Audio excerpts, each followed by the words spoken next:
dans les collèges, puisque jusqu'à maintenant, les CEL, en partie scolaire, ne travaillaient qu'avec le primaire.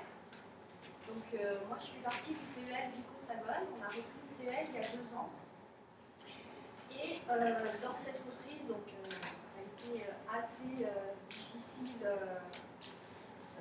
de s'imposer, mais on a travaillé en temps scolaire avec le primaire et on a quand même fait participer en temps extrascolaire le collège. Donc un jour, j'ai appelé la jeunesse et sport en disant est-ce qu'il serait possible d'avoir le public du collège? Et donc là, j'ai eu confirmation de la jeunesse et sport nous disant que le collège était un public prioritaire, surtout en temps scolaire. Donc je regrette vraiment qu'il n'y ait pas la participation. En scolaire.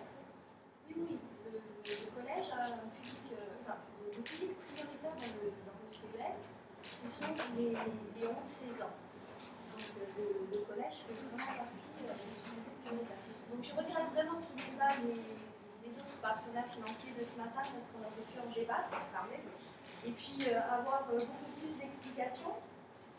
Donc moi, la difficulté que j'ai rencontrée avec l'intégration au collège, tout d'abord, ça a été de m'imposer avec l'équipe pédagogique, parce qu'ils n'avaient aucune information sur le CEL et ils pensaient que le CEL ne concernait que les primaires.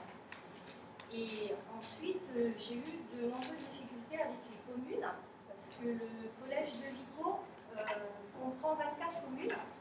Toutes ces communes ont déjà un CEL.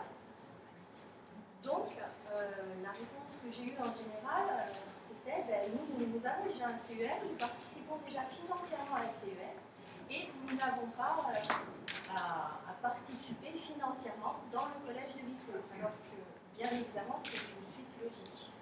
On a un projet pour les primaires, on essaie de poursuivre ça au collège. À savoir qu'en milieu rural, on rencontre énormément d'activités pour les collégiens. Donc, toute activité, nous avons un coût de transport. Ensuite, on a aussi des difficultés à intégrer des projets, même si on travaille énormément avec les structures existantes, parce qu'on privilégie les structures existantes. Voilà, donc tout ça, en fait, je ne peux pas vous en dire plus, parce que c'est vraiment la première année d'activité. Et donc là, on est au mois de septembre, et j'ai encore du mal à faire comprendre tout le processus, du moins aux acteurs financiers, dont à l'État, puisque moi ce matin j'ai noté qu'il fallait absolument le désenclavement du rural, l'égalité d'accès aux activités, et que vraiment le public prioritaire était le rural, et puis le rural, et ensuite, bien évidemment, les 11-16 ans. Donc voilà un peu ce que je peux vous en dire. Je vous dis, j'ai pas beaucoup d'expérience pour essayer d'approfondir le bien et le mal. Ce que je peux vous dire, c'est que sur les activités existantes, les collégiens, il y a de la demande.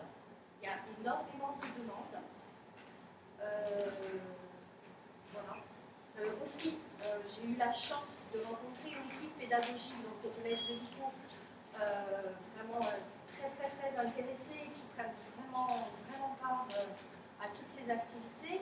On a mis aussi en place une activité périscolaire, donc un temps 12-14, parce que l'équipe pédagogique s'était rendu compte que 2 heures dans la cour pour les enfants à tourner en rond, ça menait à énormément de difficultés, donc des bagarres, voilà.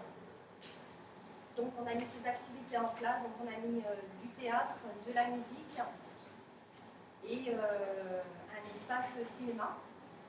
On a un caméraman qui leur donne l'approche du cinéma et de l'outil, etc. Donc voilà ce que je peux vous dire sur l'intégration du collège, mais je tiens vraiment à insister pour tous les CEL que c'est vraiment important, parce que Publica ait des activités et fasse partie intégrante de ce contrat. Explique-nous un peu, donc vous avez ce CE. Oui. Le Et On a 2 écoles. voilà. Les primaires, hein. On a l'école de Rico et l'école de Savone. Donc, vous continuez à amener les actions dans le cadre extrascolaire avec les gosses des écoles, quand même. Tout à fait. Donc, ça, vous le faites, vous l'avez fait, vous continuez à le faire. Donc, dans le cadre du collège, si j'ai bien compris, ce qui vous pose problème, ce sont les financements. D'avoir de nouveaux financements, c'est ça. Les activités, est-ce que c'est dans le scolaire, avec le collège, parce que c'est pas très clair, ou dans l'extrascolaire? Les deux aussi. Les deux. C'est-à-dire qu'on a intégré, on a gardé le primaire et on a intégré le collège dans les activités extrascolaires.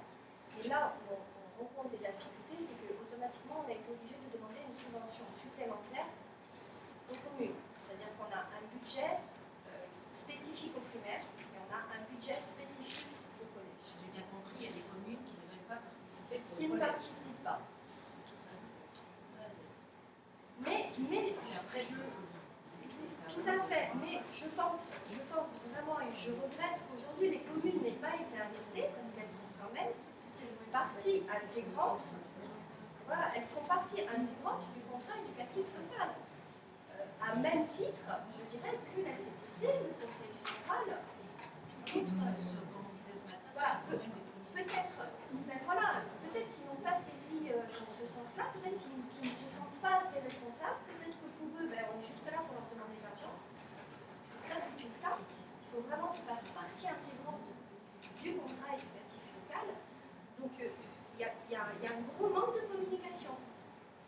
Et au collège, vous avez des enfants de la 6e à la 4e. À 3e. Donc je veux dire, ils ont été informés déjà, vous avez alors contrairement par rapport à ça, voilà. Oui, alors contrairement donc, aux interventions du primaire qu'on avait déjà effectuées, là comme c'était nouveau, je me suis permise de m'imposer dans l'établissement et de rentrer dans les classes. C'est-à-dire que j'ai été dans les classes avec les intervenants qui ont présenté leur projet. Et c'est vrai que j'ai eu une approche avec les enfants, je me suis familiarisée avec les enfants. En plus, j'essaye de participer au maximum d'activités qui sont données en temps scolaire, donc ils me connaissent, pour essayer de les accrocher en temps scolaire. Ce qu'ils font en temps scolaire. Alors, en temps scolaire à Vico, donc on a un programme natation. Donc, c'est un projet pédagogique de liaison qu'on a mis en place, d'ailleurs avec M. Dalulan, donc on a un projet de liaison CM2 6e. Ensuite nous avons de la randonnée. Nous avons de l'équitation, nous avons un centre d'équitation. Et ensuite nous passons dans le périscolaire. Là nous avons le théâtre, cinéma. Avec l'aboutissement d'un CD, donc d'une chanson qui devrait être faite en studio, d'une pièce de théâtre et des échanges sur le cinéma. Donc vous n'avez pas d'extrascolaire, j'y arrive. Parce que vous savez, la CPC finance une extrascolaire. J'y arrive, je vous parlais donc du temps scolaire, du temps périscolaire, j'arrive au temps scolaire. Le temps scolaire a été le temps extrascolaire a été déterminé par une enquête qu'on a fait passer dans les écoles. Donc en fait, par rapport aux jeux des enfants. Donc nous avons établi une liste d'activités. Par le retour des enfants, on a monté notre budget. Donc nous avons découvert du patrimoine, du sport et de la culture.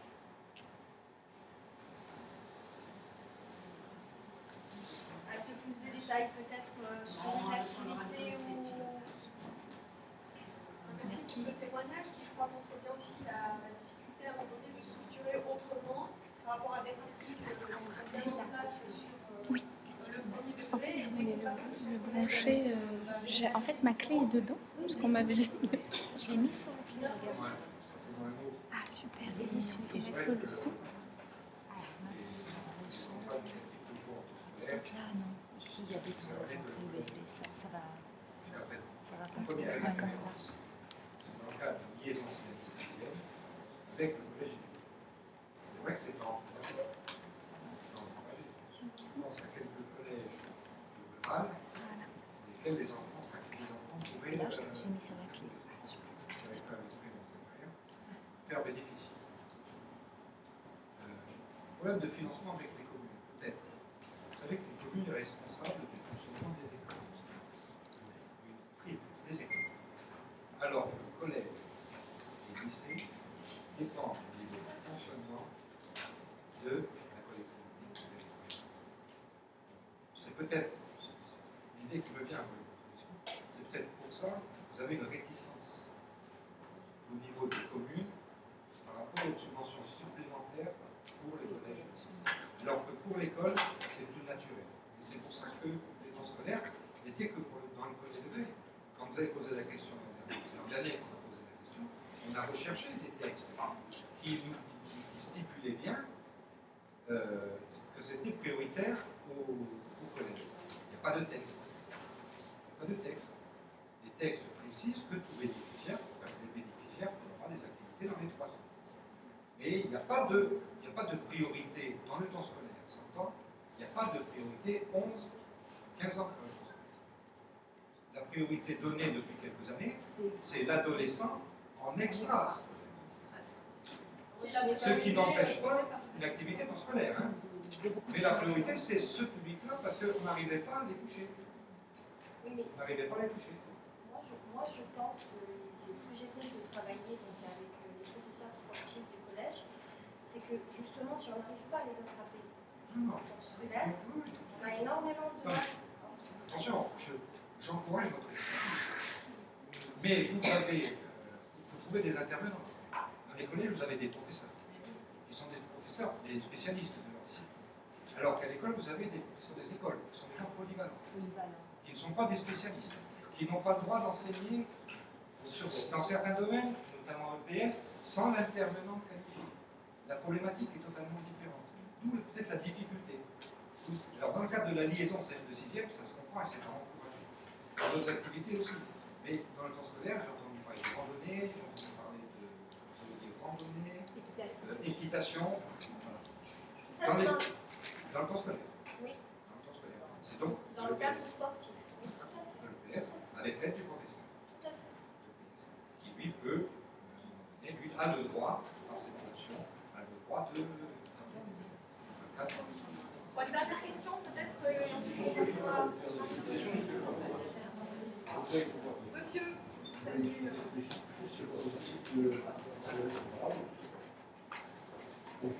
C'est pas le prix du hasard si le CER est rentré au collège du Couteau, parce que Véronique, je ne sais pas si tu sais, mais M.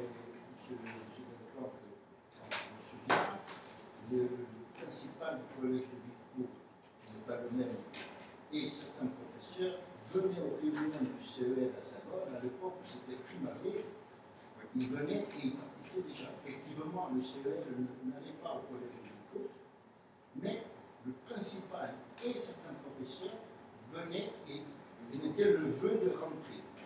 Après, on peut.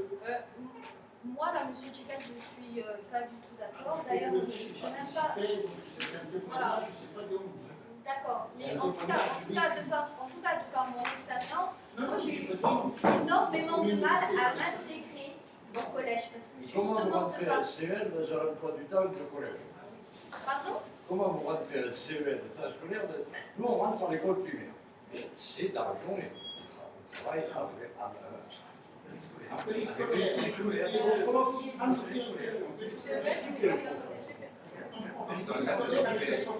Tout à fait. Non mais monsieur, c'est dans le cadre du sport que nous rentrons. Voilà, c'est dans le cadre de PS. Toutes les activités que nous avons dans... Pardon? Ça c'est du périscolaire. Non mais je me pose la question. Quel emploi du temps vous rentrez? Au collège. Sur quelle heure de cours? Les balles de Le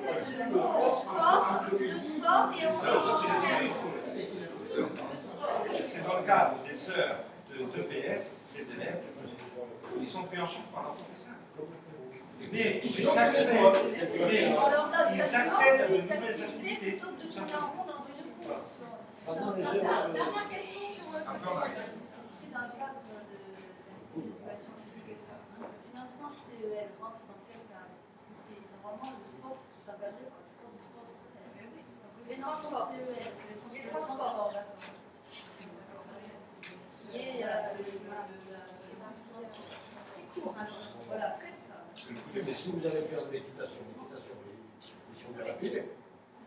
Petit camarade, vous levez. C'est la seule activité. Comment vous déplacez des gens? Vous allez vers des activités. Oui. Mais vous avez quoi comme activité? Randonnée. Il y a l'équitation, donc il y a le coût du transport et de l'équitation. Donc, Plus le propre qui est payé. voilà. Donc nous avons, je vais juste éclaircir ça. Nous avons randonnée où là nous avons le professeur de PS et quelque chose que j'ai oublié de mentionner aussi, nous avons une grosse participation avec le parc régional, le parc naturel régional qui ne nous coûte rien. Voilà.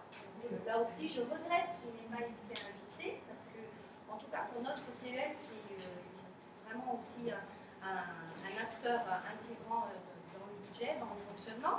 Donc, au niveau de la randonnée, donc, nous avons le professeur de sport et un moniteur qui fait partie du parc naturel régional. Au niveau des cours de natation, nous avons le professeur de sport, il n'y a que le transport. Et par contre, effectivement, au niveau de l'équitation, là, nous avons le transport plus le coût de la séance qui se passe dans un match. Voilà. Et ensuite, tout le budget principal est dans le périscolaire. 12-14. Rien de périlleux. Cela représente combien d'enfants par commune? Nos plus grosses communes sont Vico, donc Vico-Sagone, Vergès. Voilà les plus grosses communes. Ensuite, nous avons 24 communes, mais comme ça regroupe quand même 3 cantons, donc les deux Sauves, les deux Sèvres et la Chinarde. Ensuite, c'est 4 enfants dans un village, 3 enfants dans un village, 6 dans un autre. Voilà. Mais vraiment, les plus grosses communes, c'est Vico et Vergès. Merci pour votre témoignage. Je vais demander à Marie. Alors, Héloïse, en congé Héloïse, vous êtes installée. Donc, Héloïse Pondy de la Palais, de Côte du Sud, qui va nous parler de la structuration de projets collectifs de jeunes au travers des juniors associations. C'est ça. En fait, on va quitter le cadre du CEL. Du coup, je voudrais vous parler d'un outil que vous pouvez tous utiliser, quel que soit votre cadre d'intervention auprès des jeunes. Il est à la disposition de tous et il fonctionne merveilleusement bien à partir du moment où on arrive effectivement à mobiliser les jeunes dessus. Ça s'appelle donc Junior Association. Ce dispositif existe depuis 1998 en France. C'est un dispositif national. Il y en a entre 800 et 900 juniors en France. Et il faut savoir qu'il y en a actuellement 1,5 en Corse. Alors que par exemple en Bretagne, département de la Côte d'Armor, ils ont 39 juniors associations. Donc il y a des départements où ça a pris. Les jeunes fabriquent chacun leur année junior, de projet en projet, et puis des endroits où c'est beaucoup plus difficile de leur transmettre cette culture de la vie associative, on va dire. Moi, c'est mon métier pour éclairer un peu tous ceux qui ne connaissent pas forcément, puisque la FALEP, c'est une très grande structure, nous avons des missions et des publics très variés. Donc, je suis responsable en fait du secteur éducation, culture et vie associative. Et mon cœur de métier, c'est vraiment la citoyenneté, la vie associative et le vivre ensemble. Et je croise les jeunes dans ce domaine-là. Donc, je ne suis pas une spécialiste des ados. Par contre, je vais à leur rencontre avec cet outil-là, en fait. Et il se trouve que quand ça se met en place, ça fonctionne du tonnerre. L'idée, c'est donc de les accompagner. Ils ont un projet, ils sont 3-4 jeunes. Par exemple, ils aiment le skate. Ils veulent organiser un concours ou quelque chose comme ça. Eh bien, soit ils n'ont pas de structuration, alors pour aller s'adresser à la mairie ou pour avoir un petit financement, etc., bon, il n'existe pas, c'est impossible. Soit ils se structurent en junior association et je suis là pour les accompagner à le faire. Et dans ce cas-là, ils ont une identité, ils existent, ils peuvent ouvrir un compte en banque, avoir une assurance, demander un financement, etc., etc. Donc ça leur permet d'un coup de donner vie à leur projet façon un peu plus cadrée. Et comme on les accompagne à le faire, évidemment, on en profite pour y injecter la citoyenneté, l'apprentissage de la démocratie, le fonctionnement d'une association, etc. Et pour moi, c'est un biais pour aller former les futurs participants et bénévoles de la vie associative. Parce que j'estime que c'est quand même une culture à transmettre, c'est un savoir-vivre qui justement ne s'apprend pas forcément dans le cadre de l'école, etc., mais qui peut s'apprendre dans la maison de quartier, dans ce cadre, même avec tous les intervenants, le CEL, pourquoi pas le sport, tous ceux qui interviennent auprès d'un groupe de jeunes qui à un moment donné se prennent de passion pour une de vos activités, et ben hop, ils peuvent tout de suite continuer leur petit bout de chemin en créant leur propre junior association. Donc je vais vous montrer une petite vidéo qui est très courte, qui a été réalisée par une junior association du continent. Je vais vous montrer seulement le début et ça va vous expliquer tout le principe. Aller en boîte avant 18 ans, impossible. Conduire et avoir une voiture avant 18 ans, impossible. Alors vous en avez marre d'être jeune et limité. Heureusement que monter son projet, s'investir dans son quartier ou même dans son village, tout ça, c'est possible grâce à la Junior Association. Celle-ci permet aux jeunes de moins de 18 ans de s'organiser et de réaliser leurs projets en découvrant la dynamique associative. Organiser un séjour culturel, remettre en état une piste de skate, créer un web magazine ou même protéger la nature ou encore les animaux. Tout ça, c'est possible et c'est tout simplement génial et je ne suis pas le seul à le penser puisque pour l'année 2010, on compte 900 juniors associations, soit près de 10 000 jeunes de 12 à 18 ans porteurs de ces projets. Les règles pour créer sa junior association sont hyper simples. Être au moins 2 et il n'y a pas de maximum, et ça aussi c'est génial, être une majorité de jeunes de moins de 18 ans et être 2 représentants mineurs au moment de l'habilitation.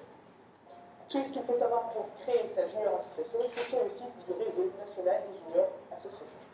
Ce réseau encourage donc la liberté d'expression, l'esprit d'initiative et la vie associative auprès des jeunes. Il donne également les mêmes droits aux juniors associations qu'aux associations loi 1901 et leur permet l'ouverture d'un compte bancaire et d'avoir une expérience pour chacune de leurs activités. Et ça, c'est tout simplement génial et c'est les juniors associations. Voilà, donc après, on a 5 juniors associations qui racontent leur expérience. Je vais passer là-dessus. Donc, en grosso modo, tous les jeunes que vous rencontrez qui ont un projet, que vous les sentez assez disponibles à le développer, vous pouvez leur parler de ce dispositif. Ils n'ont qu'à prendre contact avec les relais départementaux. Donc, en Corse du Sud, c'est la FALEP 2A et je suis leur coordinatrice. Donc ils m'appellent, ils me disent voilà, j'ai créé une junior association, comment on fait? Je leur donne rendez-vous, on remplit un dossier où ils ont la première démarche, c'est-à-dire quel est le projet en 2-3 pages. Grosso modo, tout de suite on forme un petit contour à leur projet, ils remplissent ce dossier, 10 € pour l'adhésion, on envoie ce dossier au réseau national qui fait l'habilitation et donc déclenche l'assurance. Donc à partir du moment où ils ont rempli ce dossier et donné leurs 10 € que moi j'ai envoyé sur Paris, eh bien, elle existe et elle est assurée et elle a un droit à l'ouverture du compte en banque avec un partenaire en fonction des territoires. Il y a une banque qui est nommée partenaire des juniors assos. Donc en Haute-Corse, la FALEP 2B fait elle aussi ce travail de relais départemental. Voilà, l'outil est à disposition et comme il avait du mal à démarrer en Corse, on va dire, même si on n'a pas eu de quantité, c'est vraiment une ou deux qui se sont créées. Par contre, en qualité, l'expérience à chaque fois a été extraordinaire. Les jeunes s'investissent, font des assemblées générales, envoient un PV, une convocation à tous leurs membres, ils organisent leurs projets, ils trouvent des financements avec plusieurs partenaires, ils vont voir la CTC ou la ville, etc. On les accompagne, ça marche. Mais ça reste à se développer. Donc on a sollicité un petit peu d'aide. La CAF notamment a décidé, dans le cadre des dispositifs expérimentaux dont Madame parlait tout à l'heure, de financer ce projet-là, c'est-à-dire qu'il y a actuellement 4 000 € qui sont disponibles en Corse du Sud pour une bourse appel à projets jeunes, on va dire, de junior association. Et les meilleurs projets seront retenus pour l'attribution d'une somme pour aider au déclenchement à ce qu'elle se crée, parce que tout de suite, il y a les moyens de mettre en œuvre le projet rapidement. Voilà. La ville d'Ajaccio a décidé aussi de soutenir les juniors associations et va attribuer aussi un petit prix. Donc, de partenariat en partenariat, on peut tous se solidariser à soutenir ces projets jeunes. Et moi, je suis à votre entière disposition pour le mettre en place avec vous. Voilà. Au niveau du démarrage de la création de l'association, étant donné qu'elle rentre dans le cadre de loi 1901, Pas du tout. elle rentre pas dans Non, non, non, non. En fait, non, ça donne les droits, on va dire, comme une association de loi 1901, à avoir un compte en banque et à demander un financement, etc. etc. La différence, bien sûr, c'est la capacité d'agir en justice. Les jeunes ne l'ont pas. Voilà, ça reste quand même des mineurs. Donc le cadre est adapté et approprié aux droits citoyens d'un mineur. Pas du tout. Non. À la place d'une déclaration en préfecture avec les statuts, etc., on fait ce dossier d'habilitation dont je vous ai parlé. Donc toute la démarche, si vous voulez, est adaptée à des jeunes, simplifiée, elle coûte moins cher, c'est 10 € au lieu de 45 si vous déposez votre dossier à la préfecture. Mais ça n'est pas une association de loi 1901. Après, il y a des associations qui fonctionnent un peu toutes seules, ils ont un projet, voilà. Ça se passe de façon un peu informelle comme ça. Moi, ici, chaque junior association passe par un cursus de formation. Ça, c'est financé dans le cadre de la formation des bénévoles, du FDVA. C'est-à-dire que je leur demande de venir une journée, une demi-journée, on fait un programme, et je leur enseigne comment on crée une assemblée générale, comment on élit le bureau, comment on fait un CA, qui doit gérer quoi dans une association. Bref, j'essaye d'aller un peu au-delà juste du petit projet de jeunes, mais que ce soit la possibilité à un moment donné de les former à la vie associative concrètement. Et ils adhèrent, ils viennent, hop, ils se mettent en situation, ils le font et ça marche très très bien. Voilà. Tout à fait. Alors le mieux c'est le numéro de téléphone 04 95 21 41 97. On a une page Facebook qui s'appelle Réseau Asso Corse.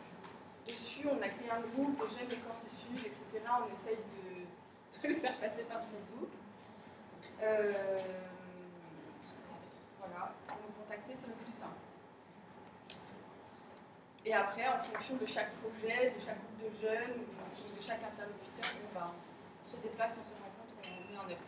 Ce que j'aimerais atteindre, c'est le développement de quelques juniors associations sur la région, en toute la Corse, pour pouvoir les amener à la rencontre nationale des juniors associations, où jamais la Corse n'a participé. C'est-à-dire que la Ligue de l'enseignement national organise cette rencontre, et les jeunes viennent de Bordeaux, de Nantes, enfin de toute la France se rencontrer. Et il y a des centaines de juniors associations qui se rencontrent à ce moment-là. Ce qui mobilise du coup énormément les jeunes sur aussi la rencontre de l'autre, interrégionale, etc. Donc il y a beaucoup de perspectives avec cet outil et il n'est pas utilisé encore. C'est vraiment dommage vu tout l'impact positif qu'on peut obtenir auprès des jeunes grâce à ce dispositif. Est-ce que ça peut concerner simplement un élément ponctuel Bon, alors en fait, la vocation de junior association, c'est qu'en général, ils ont 14, 15 ans, 16 ans, ils créent leur junior, ils sont ensemble sur une année, 2 ans, et puis avec en général le passage à la fac, c'est-à-dire après 18 ans évidemment. Là par exemple, c'est ce qui s'est passé avec Hatchwatch, une junior association qui s'était créée, qui a fait beaucoup de choses. Eh bien, ils sont partis tous un peu partout à la fac, et du coup, l'association elle meurt. Mais c'est pas grave, ça n'a pas une vocation de vivre dans le temps, puisque c'est plutôt un outil qui ponctuellement apprend aux jeunes à la pratique associative, et après ils auront 18 ans, ce sera des bénévoles comme vous et moi qui créeront des associations de loi 1901. Mais ils le feront de façon éclairée, ils sauront comment ça fonctionne, ils auront un principe citoyen, démocratique, etc. en tête, donc ça forme les futurs bénévoles, tout simplement. Merci Loïc pour ce témoignage. Alors peut-être plein de projets de juniors associations à venir ici. Donc je vois Marguerite Richard de nous rejoindre. Donc Marguerite est animatrice multimédia. Je pense qu'on va continuer sur ce témoignage. témoignage, mais qui fait bien le lien aussi avec ce qu'a abordé Agnès Pécolo au travers des pratiques des jeunes, des technologies d'information, de la communication. Donc là, on a un exemple de ce que l'on peut faire au sein de l'atelier d'animation multimédia.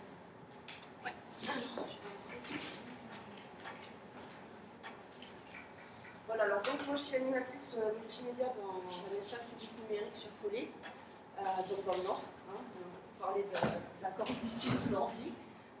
Donc dans le cadre de ces ateliers, j'encadre plusieurs typologies de publics, aussi bien des enfants dans le cadre scolaire et périscolaire, des ados, des seniors, des demandeurs d'emploi, etc. Donc aujourd'hui, je vais vous parler plus spécifiquement de quelques idées d'ateliers qu'on peut faire avec des adolescents sans forcément se servir d'un ordinateur.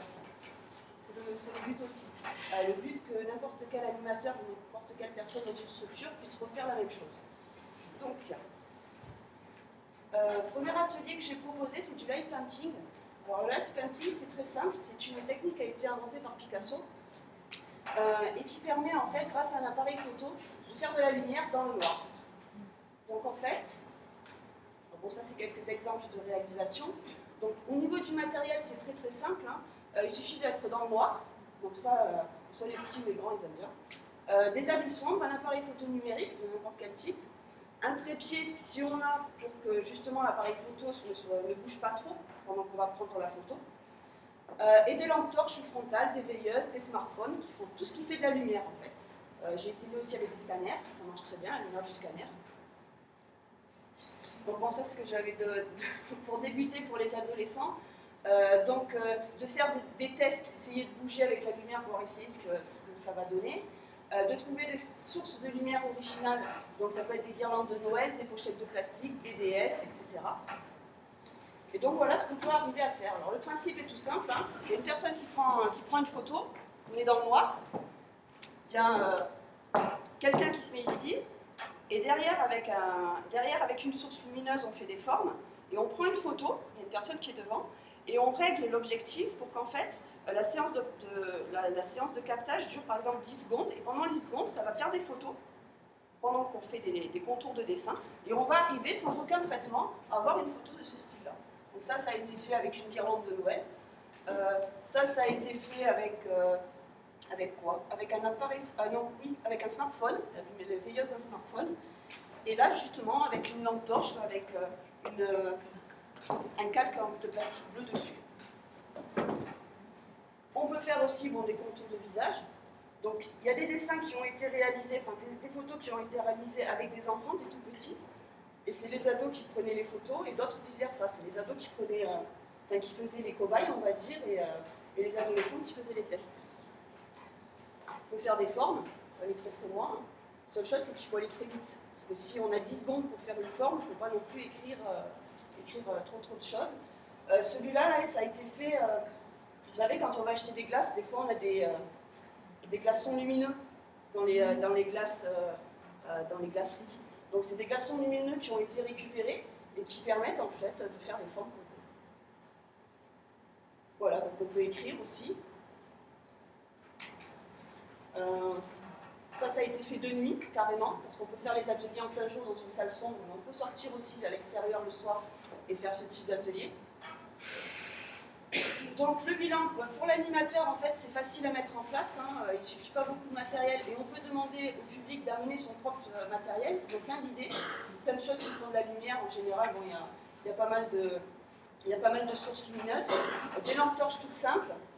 Ensuite, ce qu'il y a de bien, c'est qu'on voit le résultat tout de suite. Dès qu'on sort la carte et qu'on la met sur un ordinateur, la photo apparaît telle qu'elle, sans aucun traitement. Donc on voit vraiment le résultat. Et on peut après justement prolonger l'animation en faisant de la retouche photo, en marquant juste un titre, ou faire un diaporama, etc. Ou faire une exposition, pourquoi pas. Donc pour l'adolescent, le bilan, ça développe la créativité. Ça ne demande pas de connaissances particulières.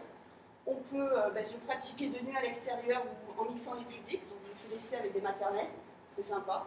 À la maison, les adolescents ou le public peut transmettre ça à ses parents ou à ses frères et sœurs, etc. très facilement. Voilà. Donc ça, c'était un premier atelier. On a proposé aussi du reconditionnement vieux ordinateurs pour les donner ensuite à des personnes en difficulté ou des demandeurs d'emploi. Donc le principe est le même, on récupère du vieux matériel, on accompagne les adolescents et des seniors qui vont refaire l'ordinateur, qui vont l'améliorer. On y met des systèmes d'exploitation libres, des logiciels libres, et ensuite eh bien, ces ordinateurs partent pour les demandeurs d'emploi ou les publics en insertion. On fait du land art aussi.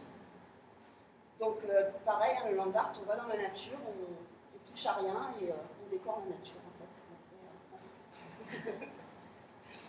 Voilà. On fait des chasses au trésor aussi avec des QR codes.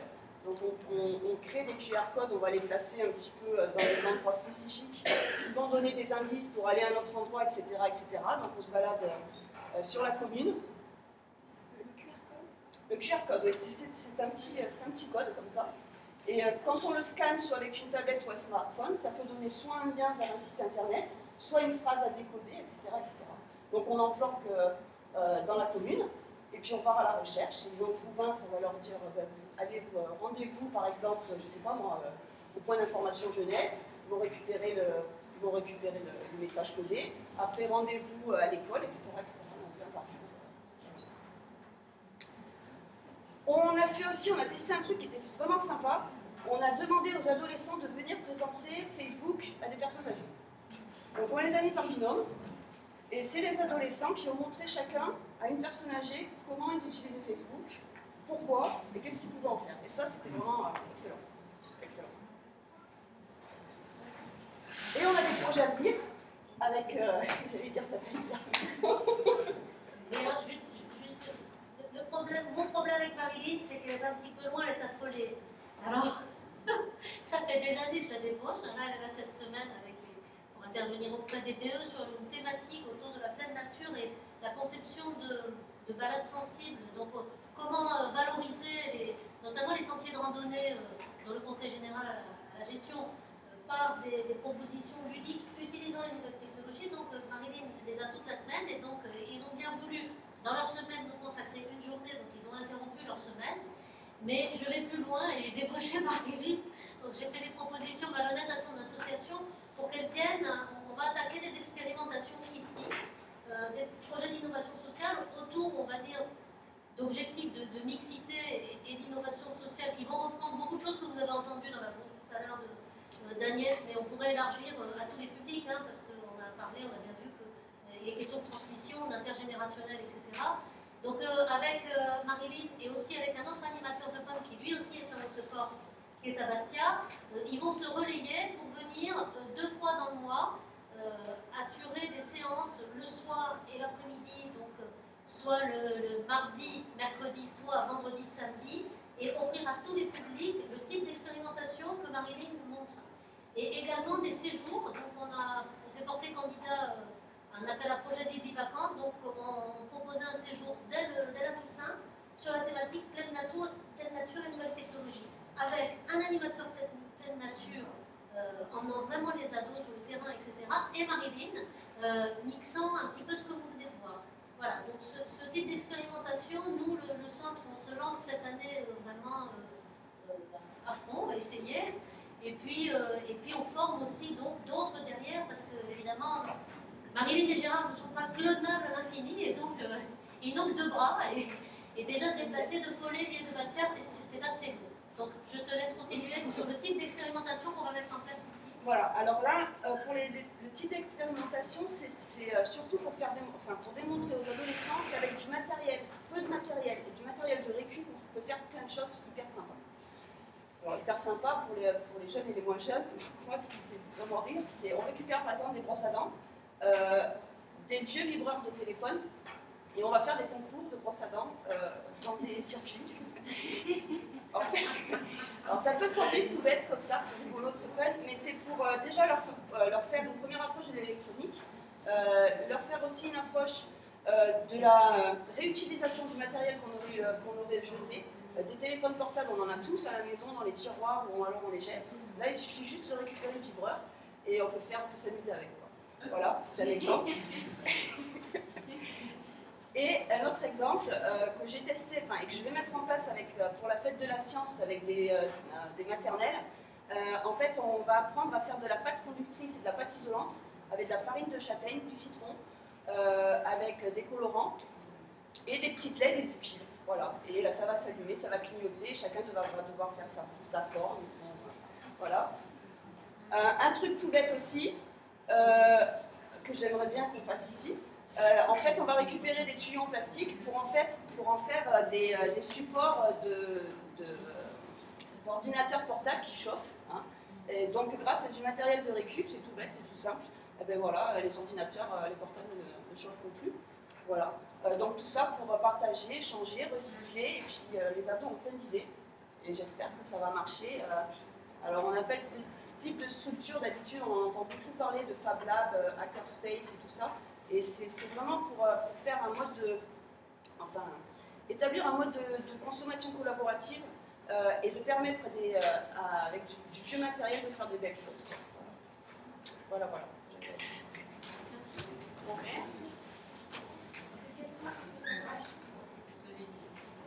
Oui. Je voulais savoir, est-ce que les ados viennent facilement à ce genre d'atelier? Ouais.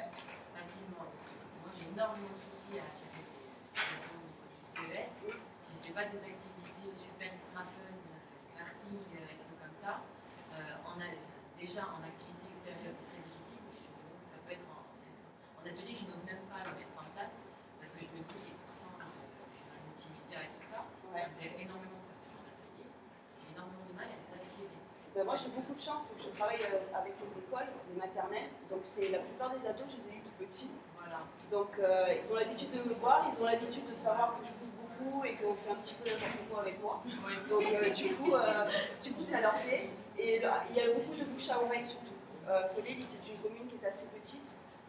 Donc en fait les ados viennent de plusieurs villages pour essayer de s'amuser. Moi je ne suis pas là pour leur apprendre, je suis là pour m'éclater avec eux. Ils viennent parce qu'on est à l'extérieur. Je veux dire, présenter les réseaux sociaux aussi bien, j'ai trouvé ça super. Oui, c'est vraiment bien. Extra, du coup ils sont dans leur truc. Voilà, on a fait ça aussi avec MSN, avec pas mal de choses. Après, ce qu'il y a de bien, c'est qu'il ne faut pas oublier que les ados ont un comportement comme nous de plus en plus nomade avec les smartphones et les tablettes, et qu'il faut aller vers eux pour dire moi, c'est pas en restant derrière mon bureau que je vais arriver à les faire venir. Quand j'ai eu une tablette, qu'est-ce que j'ai fait? J'ai pris la tablette, je suis allée leur faire voir, vous avez vu ça, comment ça marche, etc. Qu'est-ce qu'on pourra en faire? Voilà. Mais c'est clair que si je reste derrière les assises, des activités super fun, et leur dire voilà. Non, et puis le but aussi c'est de transmettre, de mettre les supports de cours en ligne, enfin les supports d'ateliers en ligne, que ce soit eux qui les fassent, ce qu'on veut faire ici avec Isa, et que ça soit accessible à tout le monde. Voilà, on ne garde pas ça pour nous, on partage. Voilà. Merci Marie pour ce témoignage. Je ne sais pas si après ça, peut-être que tout le monde va pouvoir faire comme Isa et débaucher Marie-Lise. Attention. Donc merci pour ce témoignage. Donc je vous propose de prendre un temps de pause, 5 minutes.